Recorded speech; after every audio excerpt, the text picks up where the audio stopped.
നല്ല നമസ്കാരം എൻ്റെ എത്രയും സഹൃദയരായ എൻ്റെ പ്രേക്ഷകരെ, സുഹൃത്തുക്കളെ. എനിക്ക് വളരെയധികം നന്ദിയുണ്ട്. കാരണം ഞാൻ നിങ്ങളോട് സബ്സ്ക്രൈബ് ചെയ്യാൻ ആവശ്യപ്പെട്ടതും പ്രകാരം എൻ്റെ സബ്സ്ക്രിപ്ഷൻ കൂടിക്കൊണ്ടിരിക്കുന്നു. ഞാൻ വളരെ നല്ല വാർത്തകൾ നിങ്ങളിലേക്ക് എന്നെ കൊണ്ടാവുന്ന രീതിയിലുള്ള ന്യൂസ് ആൻഡ് അനാലിസിസ്, പല പത്രങ്ങൾ അതിനെപ്പറ്റി പ്രതിപാദിച്ച പല വാർത്തകളെ പറ്റിയുള്ള വിവരങ്ങളാണ് നിങ്ങളുടെ മുമ്പിലേക്ക് കൊണ്ടുവരുന്നത്. എൻ്റെ ഗ്രാമത്തിൽ ഇന്ന് മഞ്ഞ് പെയ്തുകൊണ്ടിരിക്കുകയാണ്.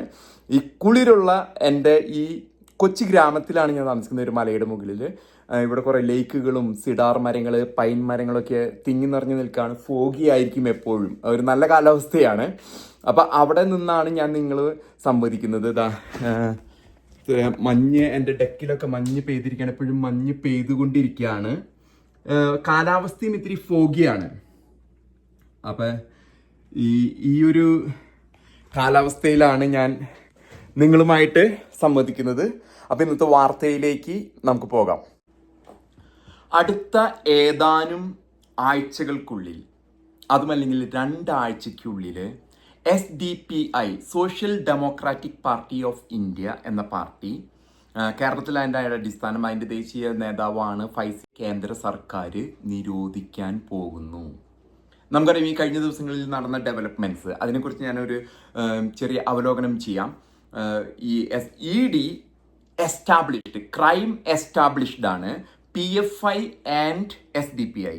പോപ്പുലർ ഫ്രണ്ട് ഓഫ് ഇന്ത്യ അതൊരു സംഘടന, SDPI ഒരു തെരഞ്ഞെടുപ്പിലൊക്കെ പങ്കെടുക്കുന്ന മറ്റൊരു രാഷ്ട്രീയ പാർട്ടി. ഇത് രണ്ടും തമ്മിൽ സാമ്പത്തിക ഇടപാടുകൾ ED എസ്റ്റാബ്ലിഷ് ചെയ്തിരിക്കുന്നു. അതും കേന്ദ്ര ആഭ്യന്തര വകുപ്പും എസ്റ്റാബ്ലിഷ് ചെയ്തിരിക്കുന്നു. ഇവർ തമ്മിൽ സാമ്പത്തികമായിട്ടുള്ള ഇടപാടുകൾ അങ്ങോട്ടും ഇങ്ങോട്ടും കൊടുക്കുന്നുണ്ട് എന്ന്. ഇതിന് ആസ്പദമായ ഏറ്റവും അടുത്തു വരുന്ന വിവരങ്ങൾ എന്ന് പറഞ്ഞാൽ 5 കോടി രൂപയോളം വിദേശ രാജ്യങ്ങളിൽ നിന്നും ഗൾഫ് രാജ്യങ്ങളിൽ നിന്നും SDPI PFIക്ക് വേണ്ടി പിരിച്ചിരിക്കുന്നതായിട്ട് വ്യക്തമായ തെളിവും രേഖകളും ED പുറത്തുവിടുന്നുണ്ട്. ഇത് എസ്റ്റാബ്ലിഷ് ചെയ്യുന്നതിന് വേണ്ടി മറ്റൊരു കാര്യമെന്ന് പറഞ്ഞു കഴിഞ്ഞാൽ, നമുക്കറിയാം അറബ് രാജ്യങ്ങൾ തന്നെ ഇവരൊറ്റിക്കൊടുത്തിരിക്കുകയാണ്. ഇസ്ലാമിക അറബ് രാജ്യങ്ങൾ, അവിടെയുള്ള ഏകദേശം 300ഓളം വ്യക്തികൾ, മലയാളികൾ ഇതുമായിട്ട് പണം പിരിക്കുന്നു.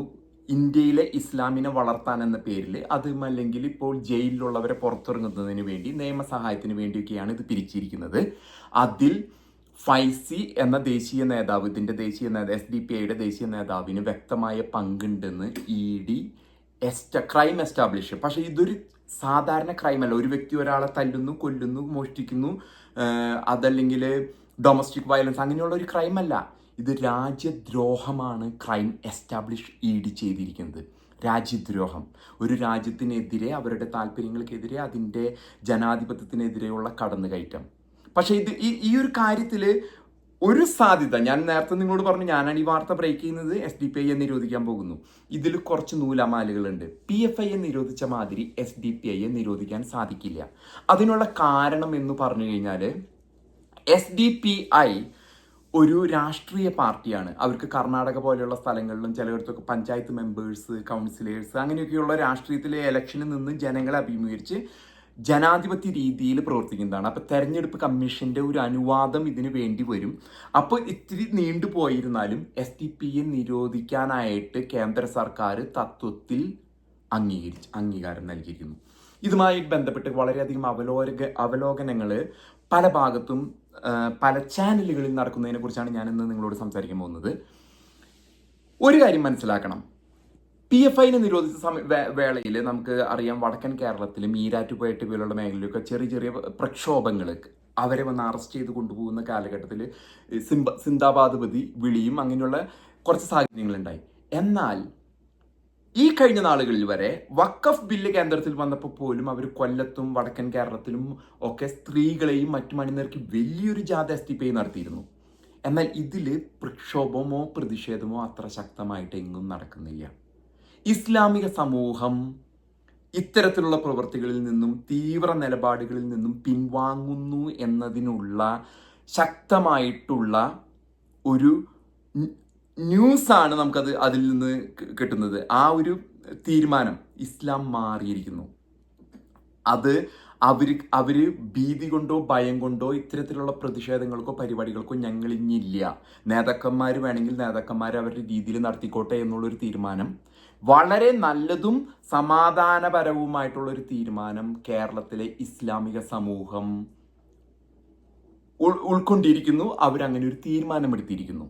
ഇനി ഇതിലുമായിട്ട് ഞാൻ ആദ്യമായിട്ട് പറയാൻ പോകുന്ന വിഷയം, മീഡിയ വൺ ചാനലിൽ ഇതിനെപ്പറ്റി ചർച്ച നടക്കുമ്പോൾ അവരിന്നും ഏതെങ്കിലും ഭാഗത്ത് ഇസ്ലാമാണ്, ഇസ്ലാമിക സംഘടനകളാണെങ്കിൽ അതിനെ വെള്ളപൂശുന്ന ഒരു നിലപാട്, അത് ഹമാസ് ആണെങ്കിലും ഹെസ്ബുള്ള ആണെങ്കിലും ഹൂത്തി ആണെങ്കിലും ഇന്ത്യയിൽ PFI ആണെങ്കിലും SDPI ആണെങ്കിലും അവർ പെട്ടെന്ന് നേരെയാവും. നോക്കൂ, അവർ കമ്പയർ ആണ് ആദ്യം ചെയ്യുക. RSSനെ നോക്കൂ, എന്നിട്ടും അത് ചെയ്തില്ല. ഇവിടെ നോക്കൂ, അവർ ചെയ്തില്ല. കാസയെ നോക്കൂ, കാസയെ ചെയ്തില്ല. അത്തരത്തിലുള്ള പരിപാടികളല്ല ഇത്തരത്തിലുള്ള ഇസ്ലാമിക തീവ്രവാദ സംഘടനകൾ ലോകത്തിന് സംഭാവന നൽകുന്നത്. അവർ വ്യക്തമായിട്ട് പറയാണ്, നമ്മുടെ വിശ്വാസത്തിലോ മതത്തിലോ അല്ലാത്തവരാണെങ്കിൽ അവൻ കാഫിറാണ്, ഇൻഫിഡലാണ്, അവനെ വകവരുത്തണം, കുത്തി നോവിക്കണം എന്ന് വ്യക്തമായിട്ടുള്ള അടിസ്ഥാനത്തിന്റെ പേരിലാണ് എല്ലാ ഇസ്ലാമിക ചാനലായാലും മാധ്യമമായാലും എന്തും നടത്തിക്കൊണ്ടു പോകുന്നത്. ഇവര് ഔട്ട് ഓഫ് ഫോക്കസിൽ നിന്നതിനെ പറ്റി നടന്ന ചില പരിപാടികളിൽ അവർ കത്തിക്കേറുന്ന വിഷയങ്ങൾ എന്ന് പറഞ്ഞാൽ ഔറംഗസേബിനെ തൊട്ട് ടിപ്പു സുൽത്താനെ പറ്റി വരെ അവർ ഇത് ചെയ്യുന്നുണ്ട്. പക്ഷെ ഒരു പ്രൊട്ടസ്റ്റ് ഇല്ല. ഇവരുടെ വേദന അതാണ്. ഔട്ട് ഓഫ് ഫോക്കസിന്റെ പ്രൊട്ടസ്റ്റ് ചെയ്യാനായിട്ട് സ്വയം കുരുതി കൊടുക്കാൻ ഇസ്ലാമിക സഹോദരങ്ങളില്ല. സംബാലില് ആങ്ങളും പെങ്ങളും കൂടി പോയി, ഒരു പാലസ്തീന്റെ ബാഗ് ഇട്ട് പ്രിയങ്ക ഗാന്ധി പോയി. ഇതിനൊന്നും പിന്നിൽ നടക്കാനായിട്ട് ഇനി മുസ്ലിം സഹോദരങ്ങളെ കിട്ടില്ല. അവര് ശാന്തവും സമാധാനം, ഗുജറാത്ത് ശാന്തമായ പോതിരി. ഞാൻ എപ്പോഴും പറയാറുണ്ട്, ഗുജറാത്തിനെ കേരളത്തിലേക്ക് ക്ഷണിച്ചു വരുത്തരുത്.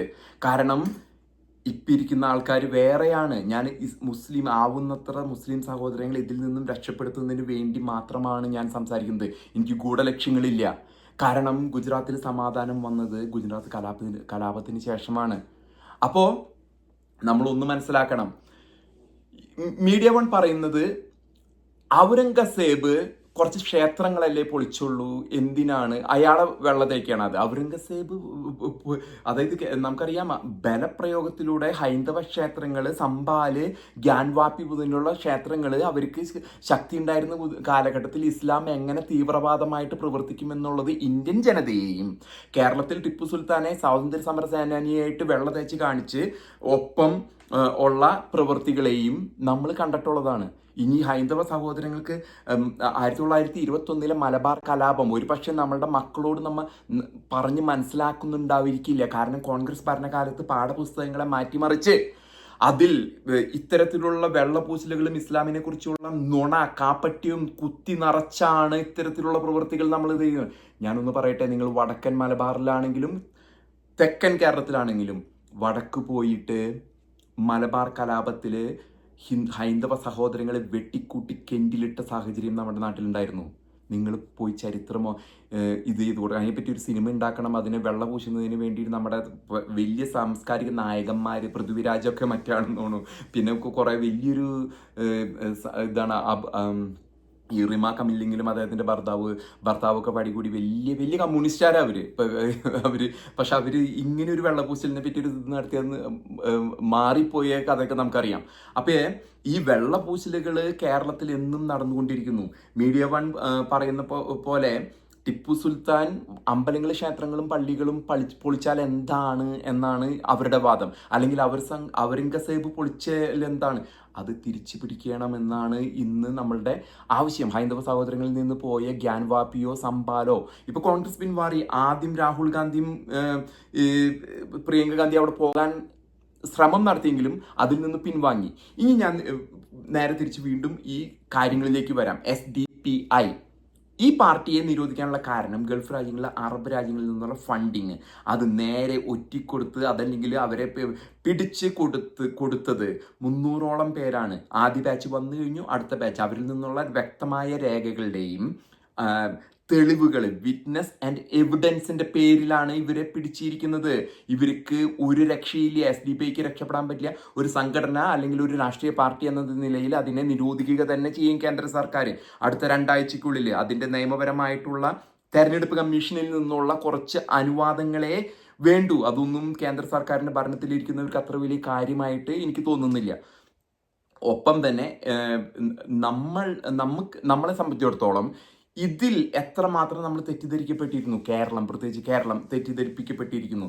ഇതിനെ ഇപ്പോഴും വെള്ളപൂശുന്ന രീതിയിൽ ഇത്രമാത്രം നിലപാടുകൾ, അതായത് PFI എന്ന സംഘടന, നമുക്കറിയാം ജോസഫ് മാഷിന്റെ കൈ വെട്ടിയത് മുതൽ അവർ എവിടെയൊക്കെ എന്തൊക്കെ സംഭവങ്ങളുണ്ടോ അവിടെയൊക്കെ ഇടപെടാൻ നോക്കും. എന്നാൽ ഇന്ന് അവരുടെ പിന്തുണ കുറഞ്ഞുകൊണ്ടിരിക്കുകയാണ്. കാരണം നമുക്കറിയാം, ഞാൻ ഒരിക്കൽ പറയാറുണ്ട്, മീഡിയ വൺ ചാനൽ കേരളത്തിൽ പ്രവർത്തിച്ചു തുടങ്ങിയതിന് പിന്നെ എക്സ് മുസ്ലിം, പ്രബലമായിട്ടുള്ള എക്സ് മുസ്ലിം വളർന്നു വരുന്നു. നമുക്ക് സന്തോഷിക്കാം. ഹിന്ദുവിനും ക്രിസ്ത്യാനിക്കും നല്ല മുസ്ലിമിനും. കാരണം കുരുതി കൊടുക്കുന്നവരുടെ എണ്ണം കുറഞ്ഞുകൊണ്ടിരിക്കുന്നു. കുരുതി കൊടുക്കാനായിട്ടുള്ള കോപ്പ് കൂട്ടുന്നവരുടെ എണ്ണം കുറഞ്ഞുകൊണ്ടിരിക്കുന്നു. ഒപ്പം കേന്ദ്രത്തിൽ കോൺഗ്രസ് അല്ല, മോഡി, നരേന്ദ്രമോദിയും അമിത്ഷായുടെയും വ്യക്തമായ പ്രവർത്തനങ്ങളുടെ ഫലമായിട്ട് ഇതിനെ തുടച്ചു മാറ്റുക തന്നെ ചെയ്യും. ഞാനുമായിട്ട് ഡൽഹിയിൽ ഇന്ന് സംസാരിച്ച വ്യക്തി എന്നോട് പറയായിരുന്നു, നിരോധിക്കപ്പെടുക തന്നെ ചെയ്യും SDPI. ഇത് നമുക്കറിയാം, കാലാകാലങ്ങളായിട്ട് കോൺഗ്രസ് ഇരിക്കുമ്പോൾ സിമ്മി എന്ന് പറഞ്ഞു വരുന്നു. അത് കഴിഞ്ഞ് സ്റ്റുഡൻസ് യൂണിയൻ അവിടെ നിന്നും ഈ PFIയിലേക്ക് മാറുന്നു. PFIയിൽ നിന്നും SDPIയുമായിട്ടുള്ള ബന്ധം ഇപ്പോൾ എസ്റ്റാബ്ലിഷ് ചെയ്തിരിക്കുന്നു. മുൻകാലങ്ങളിൽ വേറെയും സംഘടനകൾ ഇവർക്കുണ്ട്.